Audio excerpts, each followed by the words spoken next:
And that's what I needed to look for. And can we have someone please call the roll? Mayor Constantine, I'm present. Councilmember McKay, Here. President Horner, Here. Trustee Sullivan. Here. All right, and now this time is for public comment. This is for items that are not on tonight's or on today's agenda. Do we have any members of the public wishing to address us? And I will remind those who are on a phone, if you wish to raise your virtual hand, you hit *9. That way we know you wish to be recognized. Not seeing anyone, so we'll go ahead and close public comment. And then we'll go to the first item, which is the joint City of Morgan Hill and Morgan Hill Unified School District items, which is to determine that the conduct of an in-person meeting would present a public health risk and continue to teleconference meeting. Is there any, I don't believe there's a report on this one, so we'll have, is there any discussion? Then we'll have a motion. I move to approve. Okay, and then I will second it. So could we have a roll call vote, please? Mayor Constantine, Aye. Councilmember McKay, Aye. President Horner, Aye. Trustee Sullivan. Aye. Okay, that moves us to item number 2, which is to approve the minutes. And I understand that there was a discussion at the last meeting about the minutes because there was a 2-2 vote or 2 for, 2 against. So that motion didn't pass. Did we get a resolution for that? Yes, Mayor, I checked in with our city attorney, and unless the bylaws or charter of a given committee states otherwise, as long as the majority of those present vote, then yes, the minutes vote stands. So Okay. we do not need to have a new vote today. And just a reminder, the way we've done it at City Council is if a council member is not present, they can still vote on That's correct. minutes as long as they review them. That's correct. Yeah, you're just all you're doing is voting that the minutes are correct. So what if you were absent, you were just checking to make sure that you were marked absent. So you can vote on the minutes, just as I'm going to do today. So with that, I will move that we approve the minutes for last meeting. May I have a second? Second. Okay, roll call vote, please. Mayor Constantine, Aye. Councilmember McKay, Aye. President Horner, Aye. Trustee Sullivan. Aye. And with that, we will move over to the City of Morgan Hill, and we're going to get a COVID update. Great, thank you so much. I just wanted to provide a little bit of an update. I'm sure everybody saw out there that the state of California has decided to allow vaccinated individuals to no longer use masks indoors starting February the 16th. Our county came out this week and said that they are not yet going to adopt that there are metrics that need to be met. However, they think that we're almost there. And so we are, I just looked it up, at 1,590 cases, 7-day rolling average, and we need to get to 550. And then we've met the metrics on the vaccination rate. We're really high in Santa Clara County compared to other counties. And then the other one relates to hospitalizations, and that's just in the discretion of our health officer to determine when hospitalizations are at an appropriate level. And so with that, we anticipate, I would imagine in the next few weeks that we'll get there. And from a city hall and city facility perspective, after the surge from the holidays, we continue to remain open. However, those that can telework, we're encouraging them to telework. And so over the next couple of weeks, once we see those numbers drop, we'll bring people back to work. So I wanted to mention that. And then let me see if there's anything else COVID related. We were seeing just our cases internally decrease. We were hit like everyone else with teammates that were out and having to reassign and, you know, do all sorts of things to make sure that we have proper staffing. But I am thankful to report that cases have really been minimal over the last week or so. The only other item that I wanted to mention is just the availability of testing kits. I mean, I think we went from it being very difficult to access testing kits to now they're a lot more available. And so, as everybody knows, you could get kits through USPS. In addition to that, at some of the testing sites, they're offering free testing kits. And the library is also a distribution point. And so over the last week or so, they've started that. And so tomorrow at our library, they will be giving away testing kits for those that come. At this point, it's going to be in the library parking lot. And I believe every person that comes gets 2 kits, which I think equates to 4 tests. So it's good that it's much easier to get those tests in the hands of people. And so that's what I wanted to share about COVID this morning. Great, thank you very much. And then we'll have a police department update. Hello, Shane Palsgrove, Morgan Hill Police Chief.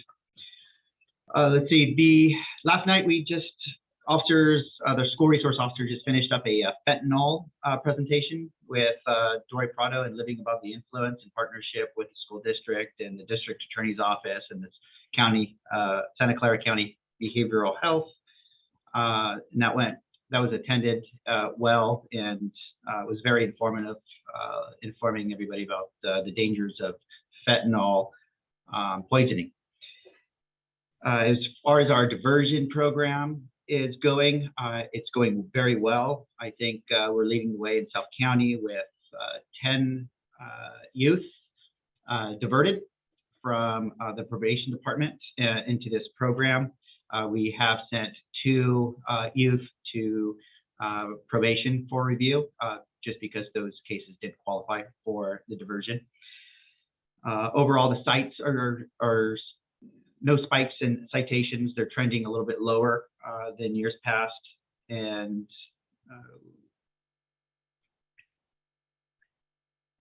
the SRO is still planning on putting together a parent project, but there's no date listed for 2022 yet, and still providing run, hide, defend training at the schools this semester. And that concludes my report. Great, thank you very much. Before I move on to public comment, could I ask Kim to please make me a co-host? And at this time, I will look to members of the public if anybody wishes to address us on the items we just heard. Again, not seeing any hands raised, then we'll go ahead and close public comment. Then we will move on to the Morgan Hill Unified School District update. Thank you, Mayor Constantine. On behalf of our Superintendent Carmen Garcia, I'll just do a brief update. She had a family matter to attend to this morning, and she sends her apologies for not being here. So very much like the city, I'm just going to spend a little time on COVID, since that consumed a lot of our time and attention this past month. When we returned from the winter break, we, like the rest of the county, saw a huge uptick in cases. And if you recall, there was a real push from the county level, our County Office of Education, to get kits into the hands of students. And so on January 2nd, which was a Sunday, we distributed to approximately half of our families came through a drive-through pickup method to get them. And then that following Monday, students who had not been able to pick them up then got those test kits. And that really did help families, especially during the shortage when you could not find those test kits on shelves, to be able to test and be reassured if their child was negative to return to school safely. With that uptick in cases, though, we saw about 10 times the number of any previous month in the fall. So it was just huge. And I think we knew it was coming. We didn't necessarily know what it would feel like to be in the midst of that surge.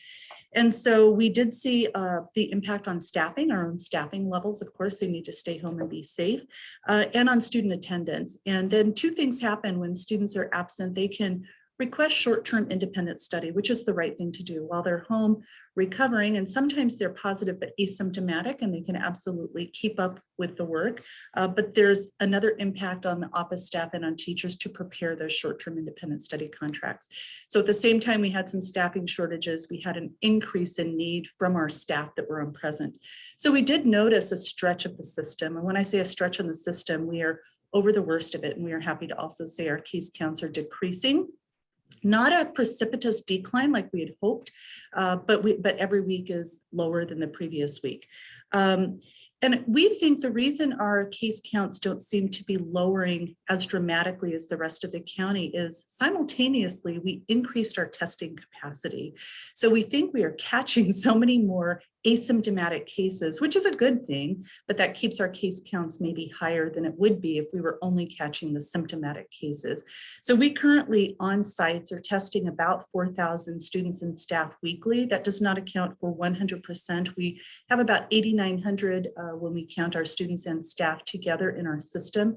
So it's just a little less than half a week. And we're doing some surveillance testing of some groups and then in response testing. And we have both PCR for our surveillance testing as well as antigen testing, response testing after each exposure on day 5 for those students and staff, because the new county guidelines say you can stay in place as long as you're asymptomatic and test on day 5 or thereafter.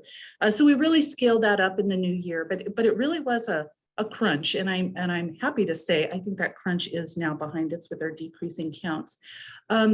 Very similar to the December break, the going forward for our February break, which will be in another week, the board authorized the purchase of enough at-home test kits so we can do the same thing. And so next week we will be distributing via classrooms, not a drive-through pickup, but via classrooms, a test kit for every student and every staff member to take. And the communication plan is really, test to stay safe. I think they're actually bringing an Olympic theme to it, and it's like bring home the gold. but anyway, the message is really to return safely, both for staff and for students, to test probably on that Friday and again on Sunday before coming back to be together in classrooms that Monday following. And we have enough test kits then for both the February break and our April break coming up. Also on masking, just to touch base quickly on that, school districts really follow not just the county guidelines, although I thank you for that update, Christina, on the countywide has not yet lifted the county mandate. But for school districts, we're under CDPH guidelines for schools, and we've been under universal masking since we reopened in August. And it does not look like yet there are any changes. So we keep very close eye on the CDPH mandates. I just want to say in general, though, when it's kind of like in 2020, when a lot of restrictions were being put in place, and whether it was the county, the state, the schools, often families are confused, like who is the jurisdiction and whose authority do we listen to? I think as we unwind some of those restrictions, we're going to have those same levels of confusion. So we try to be clear with our families, and I know the city is always clear too, like, no, this is state versus county versus city. I suspect all of us will be managing some of the confusing taking back of those restrictions, but here in the district, we are watching very closely. We work closely still with our county public health as well as watch those CDPH updates. But for now, it continues to be universal masking in all K-12 settings as well. And that's the conclusion of my COVID update for the district. Great, thank you very much. And I just will remind my colleagues, if you have a question or a comment, please raise your hand. Otherwise, I'm going to keep on moving. So just want to remind everybody of that. Thank you very much, Ms. Myers, for that update. Now I'll ask if there's any members of the public wishing to address us on that item. I'm looking to see if any hands are going up. I do not see any hands going up. Boy, we're just marching right on through this. All right, I will now ask if there's any other reports or updates. Again, not seeing any. Oh, yes, Ms. Turner. Yes, we have with us Program Administrator Tony Yulo to provide a very brief update on our airport item that we've talked with this group about in the past. Mr. Yulo. Ms. Turner, esteemed local elected officials, you'll have to excuse if you hear dog barking. We're having someone do some work on the house, and there might be dog bark. So you might hear it at your house phone. If you're at home. Anyway, as you know, we wrote a letter jointly to the school district, to the county about their the leaded fuel issue at San Martin Airport. We did get a response last month, and let me summarize the response. We asked some fairly discrete questions. The first one was asking for an update on the unleaded fuel situation at San Martin. And he wrote back to say that as of December 21, only unleaded fuel is being dispensed at San Martin. We asked about if there were what's going to happen for preferential pricing for fuel at San Martin. Well, the answer is that's not applicable because they're only selling unleaded fuel, so it's a very preferential price. They confirmed that there's a little over 45,000 annual flight operations at San Martin. And we asked about their knowledge about capacity at other airports. In other words, if Reed Hillview were to close, where would those planes likely go?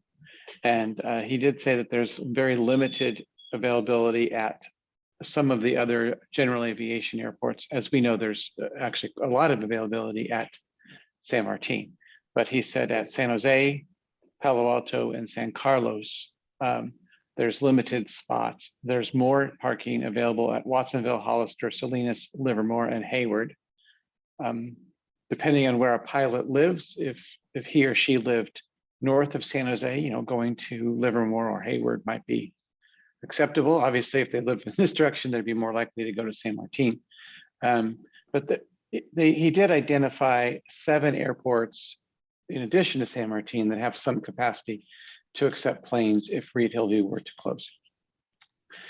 As if you're monitoring this issue, you've also probably seen some of the news articles about the FAA engaging with the county on behalf of keeping the airport open and keeping leaded fuel flowing at Reed Hillview, as because so many planes do still rely on it. So there's a lot of activity there, and certainly the people that are using Reed Hillview as an airport are fighting any efforts the county has to close the airport. I guess let me close by saying the county has made it clear that that the board did not vote, in their opinion, in staff's opinion, to close the airport. There was some statements made by elected officials that night, Supervisor Chavez in particular, saying this is our vote to close the airport. The county staff very clearly says, no, that was not the vote. It was to do everything possible. First, they did vote to go unleaded only, and to do everything possible in terms of limiting the lead exposure. And as I take a step back, it looks like there's certainly going to be a lot of activity, and the closure of Reed Hillview is in no way imminent. So I would recommend that we kind of continue to wait and see and monitor the situation at this point. And I know that Mr. Horner has additional thoughts, because I know Mr. Horner well. All right, then if you're done, Tony, then we'll go on to President Horner. Mr. Yulo, you're a funny man. Actually, my first thought is thank you very much. The work you've been doing on this topic all along has really been extraordinary on behalf of the whole community. I mean that with all sincerity. Thank you very much. And just actually had a follow-on question as this topic has been under discussion. I think there's been some mention that there were lead mitigation funds that perhaps the county was not being aggressive at putting to use. I remember hearing some things about that. My knowledge is very vague on that topic, and I'm wondering if you know anything about that, or if I need to go elsewhere to not lead fuel specific mitigation, but just funds to available, particularly communities that are suffering from lead exposure to deal with it, whether it came from fuels or lead in their paint in their homes or whatever the source. Yeah, I have not heard that. Okay. I know that some of the pro Reed Hillview people, call them that, certainly have been saying that the other sources of lead exposure are more likely to blame, despite the spike around the airport. They may have alluded to there being additional work that the county could do. I can poke around and see what that might be. Okay, thank you. And I'll do the same. If I learn any more detail, I'll certainly share it with you and the group. I know, in an unrelated matter, but kind of mental health support and the work I'm doing with our School Legislative Action Committee countywide, that there are county funds for addressing mental health that come from the federal government that often people feel need prying loose. So I don't know if there's a similar situation around lead. I mean, that does happen. Sometimes there's designated funds like, gee, we didn't get around to allocating them. So if I'm able to learn more detail other than rumor, speculation, and grumbling, I will certainly share that. Thank you. Does the district have knowledge of any lead concentrations at the school site? Not that I'm aware of. Okay. Yeah. I mean, because if there were funds available that could be directed to mitigating the lead risk at the school, that would be certainly a priority. Fair point. President Horner, to your question about lead mitigation, in 2019, there was a over $300 million settlement that the county received to mitigate lead paint in homes. I am not aware that any of that money has been sought after by homeowners, but that is something that has happened. Thanks, Mayor. Welcome. Maybe that's an area we can find more detail on, and at the very least push information out to potentially affected homeowners. They may not be. Sometimes there's money available. It's like, but how do you get it? Where do you apply? Exactly. Who do you talk to? So Exactly. sometimes in our various organizations, one of our roles is just informing people. So perhaps you're able to find out some more about that, and we can all help people know what they have a right to. Definitely. And in all fairness, if they got the money in 2019, they've been a little busy the last couple of years with COVID. And it hits them the hardest. Right. None of us are saying this has been a walk in the park, but boy, the county really got the short end of that straw. Okay. Or really Councilmember drew the McKay. short straw, I should say. Yeah, thank you. Love the discussion as always. And like John, I would like to thank Tony for all the work he's put into this. He's really been out there looking out for the best interests of our community. And I want to thank John Horner also for working collaboratively on this. This is something where the school district and the city of Morgan Hill did work on drafting a letter and showing that we do work together in the interest of our community. So I really hope that we continue to do those kind of collaborations. Tony, my simple question, well, one of my simple questions is, does it really just all boil down to lead in the end? If we mitigate future lead uses that might, create lead pollution, does that solve the problem with Reed Hillview, or once we have that dragon slayer, is another one going to pop up?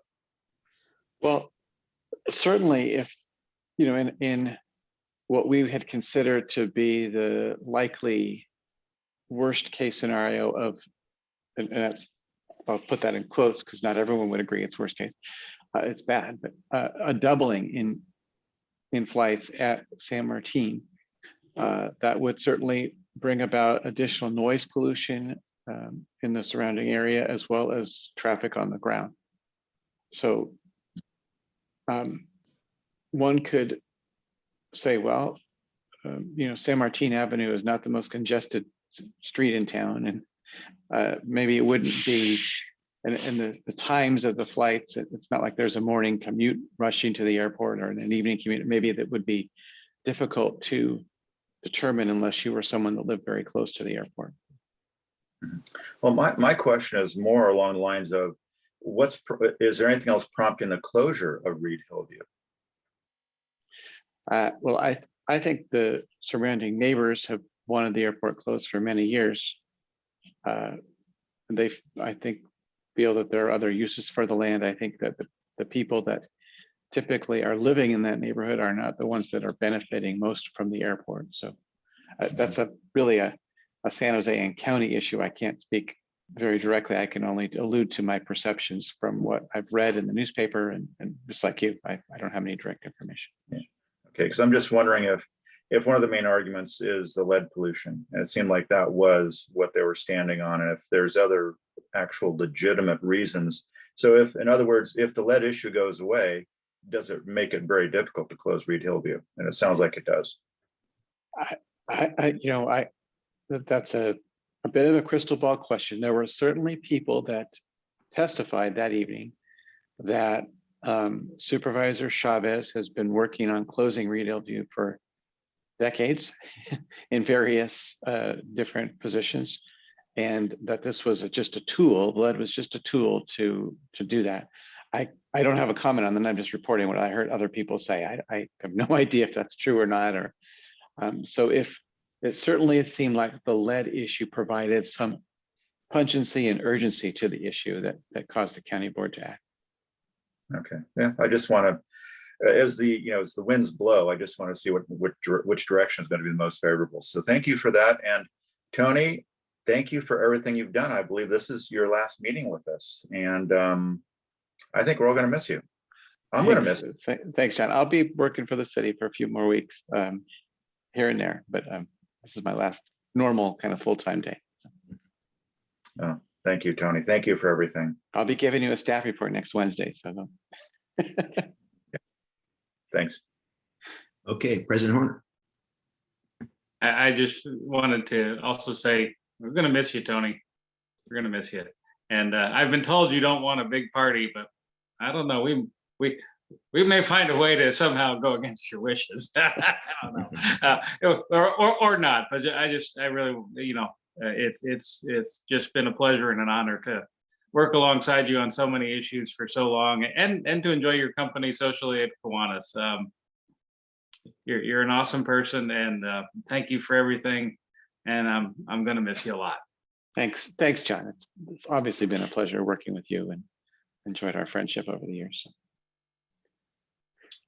All right. All right, if that's it, I'm gonna, Ms. Turner, if that's with your permission, I'm gonna take off and Absolutely. Thank you. get to some other stuff. Bye-bye, guys. Thank you, Tony. Okay, so are there any other reports or updates? Not seeing any other hands going up, then I'll ask if there's any topics for future meetings. Not, oh, President Horner.